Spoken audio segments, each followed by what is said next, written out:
Debitani, welcome to Tubicoder. Today, I wanted to present basic concept of PHP. I want to know basic concept PHP. And the challenge dama Tubicoder irraa jechuudha garee Tubicoder irraa har'a wantoonni waliin ilaallu bal'inaan PHP dha. PHP jechuun maal jechuu akka ta'e walumaa galatti jalqabaa kaafnee hanga dhumasaa waliin ilaallaa jechuudha. Advanced feature isaatis basic concept isaatis kan amma ilaallu kun theory part dha. Practice isaa immoo part 2 isaatti waliin ilaallaa jechuudha. Kanaaf na duukaa bu'aa warroonni immoo subscribe gochuun warri subscribe gootan immoo like share gochuun qaamota barbaadan biraan akkanaaf geechan isiniin jedha. Waan subscribe gootaniif immoo galatooma. Jalqaba irratti wanti beekuu qabnu concepts of PHP. Kontantoonni PHP concept of keessaa qabu. PHP jechuun maal jechuudha? Feature of PHP. Setting up PHP with Apache. Apache wajjin akkamitti akka setting goonu walitti configure akka gochuu dandeenyu. Basic PHP syntax, comment PHP keessa jiru. Comment jechuun yeroo comment jechuun namoota koodii keenya dubbisaniif akkamitti akka barreessuu dandeenyu kan wajjin ilaaluudha. Predefine and variable akkamitti akka waliin fayyadamuu dandeenyu. Data type isaanii variable type, data type akkasuma immoo retrieving data from HTML form and back to user akkamitti akka fayyadamuu dandeenyu tokkoon isaa waliin ilaalla. Requirement qaba. Requirement isaa jalqaba dura understanding of computer programming beekuu qabna. Concept computer programming, concept HTML beekuu qabna. HTML tutorial yoo barbaadan video kanarraa koorsii wan darbanirraa deebitanii videoowwan description irra seeneen kaa akkasuma immoo card irratti kan mul'atu irraa click gootanii argachuu dandeessu jechuudha. Basic understand HTML dirqama, CSS ni samma tokko dirqama jechuudha. Computer programming beekuu qabna. Internet database kan concept isaa beekuu qabna jechuudha. Tools nu barbaachisu tokko XAMPP dha. XAMPP jechuun kan local server keenya run ittiin goonu jechuudha. Maal of keessaa qaba? PHP qaba, MySQL qaba, Apache qaba jechuudha. Visual Studio Code code editor nu barbaachisa, browser nu barbaachisa jechuudha. PHP jechuun maal jechuudha? High level scripting language dha. High level scripting language used by range of organization and developers jechuudha. Organization dhaabbattoonni itti gurguddaan itti fayyadamu, developeronni itti fayyadamu jechuudha. Inni kun kan hojjetame bara 1995 namicha Erasmus Lordef jedhamu kanaan invent ta'ee jechuudha. Inni maaliif fayyadamaa ture? Mana isaa dynamic gochuudhaaf, mana isaa odeeffannoo, mana isaa haala qulqullina qabuun manage gochuu barbaadeef hojjetati. Home kanaaf maal jedhame? Personal home page jechuudha. PHP jechuun personal home page jechuudha. Kan hojii inni ittiin assist in developing his home page waan ta'eef mana isaa akka dynamic godhee contentiiwwan garaagaraa keessatti manage gochuudhaaf yaadee hundeessee invent godhe jechuudha. Introduction to PHP. Introduction isaa maal fakkaata? PHP is acronym for PHP Hypertext Processor jechuudha. PHP is robust, server-side, open source scripting language. PHP is cross-platform. PHP is a server-side scripting language that is embedded in HTML. Kana jechuun maal jechuudha? PHP cross-platform irratti hojjechuu danda'a. Sababni isaa maaliif? Operating system itti fayyadamnu kana hunda isaarraa hojjechuu danda'a jechuudha. Cross-platform jechuun PHP is a server-side scripting language jechuun server-side irratti hojjeta, server irratti hojjeta. Server-side irratti scripting language dha. Isa kana keessaa immoo HTML keessatti embed goonee itti fayyadamuu dandeenya jechuudha. PHP is an acronym for Hypertext Markup dha. Hypertext processor dha. PHP is a robust jechuun dynamic dha jechuudha. Server side dha, open source scripting language dha. Akkasuma immoo PHP is a cross platform dha. Cross platform fedhiirrattu hunda kamirrattu hojjechuu danda'a. PHP server side scripting language dha. Database wajjin communication hojjeta jechuudha. inni kun immoo HTML front endidha. Isa wajjiniin embed ta'a jechuudha. Isa keessatti embed gochuu dandeenya jechuudha. It is used to manage dynamic content. Dynamic content wantoota jijjiiramoo ta'an wantoota edit delete maal gochuu dandeenyu hundasaa login log out control gochuuf kan itti fayyadamnu. Database, session tracking, event build, entire e-commerce site. E-commerce site yoo jennu bittaa fi gurgurtaan bakka itti gaggeeffamu website ammas illee hojjechuuf nu gargaara jechuudha PHP.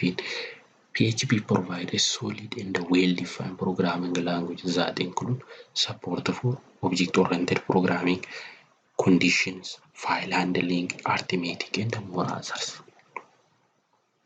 Kanaafi kan kana fakkaatan itti fayyadamuu dandeenya PHP. It is integrated with a number of popular database. Database barbaanne hunda waliin integrate gochuu dandeenya. MySQL waliin, PostgreSQL waliin, Oracle waliin, Sybase waliin, Informix waliin, and Microsoft SQL Server waliin integrate gochuu dandeenya jechuudha. PHP support a large number of major protocols. PHP 4 and above added support for Java and distributed object architecture waliinis COM and Corba making entire development possibility. Kana waliin fayyadamnee PHP version 4 fi isaa ol warri jiran Java and distributed architecture waliin integrate gochuu dandeenya jechuudha. PHP syntax is like C-like. Akkuma C itti fayyadamnutti itti fayyadamnaa jechuudha. Common uses of PHP. PHP performs system functions that it can create, open, read, write, and close from file on the system. PHP can handle forms. Jechuun PHP'n maal hojjechuu danda'a? Data create gochuu, file create gochuu dandeenya, read gochuu dandeenya, banuu dandeenya, akkasuma immoo file cufuu dandeenya jechuudha PHP fayyadamnee. PHP can handle forms, that is gather data from file, save data to file, send data through email, and return data to the user. Kana jechuun PHP'n faayila foormiidhaan fudhachuu dandeenya, faayila irratti save gochuu dandeenya, faayilatti data erguu dandeenya, imeeliidhaan garagaraatitti imeeliin garagaraatti erguu dandeenya, return data to the user jechuudha. PHP allow to add, delete, modify elements with your database jechuudha. PHP allow to add, delete, modify element with your database. Access cookie variable and set cookie. Variableota access gochuu dandeenya, cookie set gochuu dandeenya. What is variable kan jedhu itti dhufnaa jechuudha. Data keenya encrypt gochuudhaaf itti fayyadamu. What is PHP file? PHP file jechuun maal jechuudha? PHP file may contain text, HTML tags, scripts, images, and many others. Videos. PHP file are returned to the browser as a plain HTML. PHP file akka plain text yookaan tekstumarraa nu barreessinu kanatti nutti mul'ata jechuudha HTML. PHP file yeroo hundaa maaliin bakka bu'aa? Kan adda baafamuun .php dhanii jechuudha.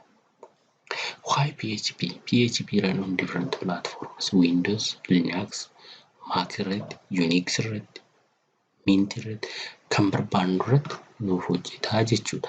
PHP is compatible with almost all servers used today. Apache, IIS, Corebase, or hunduma isaarrattu hojjechuu dandeenya. PHP is free to download from the official PHP www.php.net irraa download gochuu dandeenya jechuudha. PHP easy to learn and runs efficiently on server sides. PHP environment setup. In order to develop and run PHP web pages, 3 vital commands need to be installed on your computer system. The first, web server, database, and the PHP parser. Web server is PHP will work within virtually all web server softwares, including Microsoft Internet Information Servers, IIS, but the most often used friendly available with Apache server. PHP hunda waliin hojjechuu danda'a sarvaroota jiran. More garuu friendly kan waliin hojjetan Apache serveridha. Daataabeezota jiran hunda waliin hojjechuu danda'a. Isaan keessaa garuu MySQL friendlyidha. Isa waliin hojjechuu danda'a jechuudha. PHP parser. In order to process PHP scripting instruction, a parser must be installed to generate HTML output that can be sent to the web browser. Parseriin PHP read godhuuf jiraachuu qabaa jechuudha. Where to start PHP? To get access to web server within PHP support, you can install Apache or IIS on your own server, install PHP, MySQL, or find a web hosting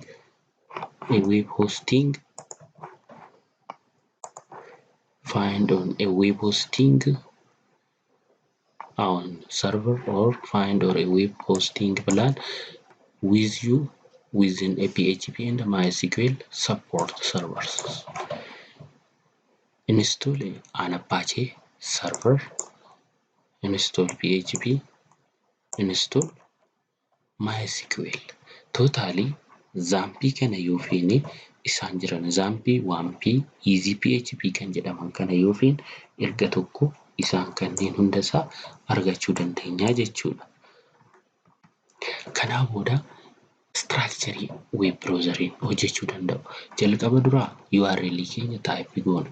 www jennee daataa keenya .com jennee search goona. Sanaa booda maaltu dhufaa? IP jijjiira domain name keenya san jechuudha. IP keenya lookup godha. Request main page, receive request, fetch pages, contains PHP, process PHP, check godha PHP qabamu qabu kan godhu qabaate process PHP, sanaa booda execute PHP, receive data, return page to and display to the user. Isuma kana more describe yoo goonu jechuudha. http server.com into your web browser search goona. Sanaa booda erga isa kana dubbisnee booda inni immoo deebisee lookup IP keenya laala. IP keenya erga laalee booda address page keenya gara home page server home page keenyatti deebisaa request cross internet kanaa fi kan kana fakkaatan hundasaa argachaa deemuu dandeenya jechuudha. Sanaa booda the PHP kana dubbisee erga fixee booda daataa keenya gara biraatti deebisaa jechuudha. PHP language basics. PHP language one PHP keessa jiran. PHP scripting always start with PHP and end with PHP. The PHP script can be placed anywhere in the document. PHP bakka barbaannetti barreessuu dandeenya. Garuu PHP maal ta'uu qaba? Isa kana ta'uu qaba jechuudha. PHP mallattoo tanaan ka'ee PHP jennee ishee tanaan immoo cufuu qabna jechuudha. Dirqama yeroo PHP fayyadamu. A PHP script can be placed anywhere in the document. Anywhere. Bakka barbaanne keenya. Syntax. PHP code should enclosed within this and this. Kanaafi kana jidduutti PHP keenya cufamuu qaba. So that it is distinguished from HTML. Hence, the PHP parser only parses code which is in between PHP starting tag and ending tag jidduu kan jiru qofa nuu dubbisa. PHP code can be embedded in HTML code. Language basis.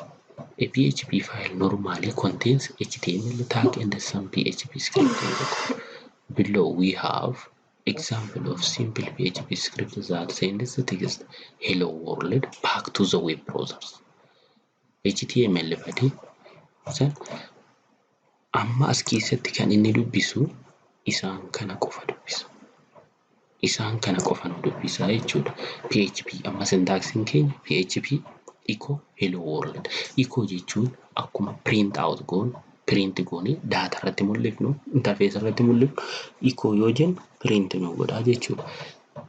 Each code line in PHP must end with semicolon. Dirqama semicolonidhaan cufamuu qaba mallattoo kanaan jechuudha. Kana laaltan akkasitti cufamuu qaba. akkas goone cufuu qabnaa jechuudha yeroo hundaa. Semicolon is a separator and is used to distinguish one set of instruction from another. Separate once and used to distinguish one set of instruction from other. Isa sanirraa instruction ittaanee dhufurraa addaan qooduudhaaf nu fayyaddi jechuudha. PHP yoo jenne fakkeenyaaf if expression on this is true else this is false jennee yeroo keenyu jechuudha. Fakkeenyaaf kun HTML dha inni kun. Inni ammatti inni as keessaa kun HTML dha. Inni immoo syntaxii PHP qabu PHP dha jechuudha. Inni kunis haaluma kanaa kunniinis PHP dha jechuudha. Kanaaf akka barbaannutti manage godhachuu dandeenya jechuudha. Isa kana more practice yeroo goonu daataa tokkoon isaa ilaallaa jechuudha. PHP commentiin lamatu jira. Multiple line comment or block line fi single line comment. Kuni single line comment dha. Inni kun kanammoo mallattoo starii kanaan yoo fayyadamne block level comment dha jechuudha. Variable jechuun maal jechuudha? Jijjiiramaa jechuudha. Jijjiiramaa maaliif itti fayyadamna irratti daataa irratti kuufan akkasuma kanaanis daataa irratti kuufachuudhaaf itti fayyadamna PHP irratti. Store value on variables. Variable is dynamic. One variable contains only one value on these things. Variable tokko data type wal fakkaata data type wan tokko nuuf kuusuu danda'a. PHP keessatti variable $sign dhaan bakka bu'a. Fakkeenyaaf var name is equal to value. Var name jechuun kun variable name dha. Inni kun maqaa variableeti. Inni kun immoo gatii isaati. Text hello world number 60 yoo jennee echo number yoo jennee 16 nu baasa. Text yoo jennee isa kana nu baasa jechuudha. Variable naming rule. Variable name must start with letter. Kanas beekuu qabna. Must start with letter and an underscored or underscored dhaan ta'uu qaba. A variable name can only contain alphanumeric characters A to Z 0 to 9 and underscore. Kana qofa qabaachuu qabu. A variable name should not contain space. Fakkeenyaaf A jedhee asitti $sign kaa'ee akka osoo jidduu kana hin jiraatin AB jechuun danda'u jechuudha. A jennee A jenna malee is equal to jennee the variable name is more than one word. More than one word. Fakkeenyaaf separate with underscore or capitalized goonee addaan qoonnaa jechuudha. PHP data type meeqa qaba? Tokko booleanii qaba. Integration integer jira. Floating point, string point kana support godha. Boolean jechuun true or false kan itti fayyadamu. Simple or false can be either true or false. Dhugaa yookaan soba kan jennee keenya data type integeriin integeridha. Integeridha. Whole integer value signed or unsigned. Float point, float or double or real. Holding float point values. String in hold string of character which within either or skipping of the data. Kanaaf kan kana fakkaatan tokkoon isaa more detail isaa laalaa deemna. Amma kanaaf tutorialii amma laalle kana irratti wantoota baay'ee isaa waan hubattan jedhee abdadhaa. Warroonni hubanne gaafii garaagaraa qabaatan confusion yoo jiraate akkasuma immoo description ibsa bal'aa yoo barbaadan akkasuma immoo PPT kana yoo barbaadan karaa description video kanarra isinii kaa'a yookaan commentii jalqabaa irra isinii kaa'a isa sanarraa dubbisuu dandeessu. Video kana immoo isinitti tole like share gochuun qaamota biraan barbaadan biraan ga'a. Horaa bulaa.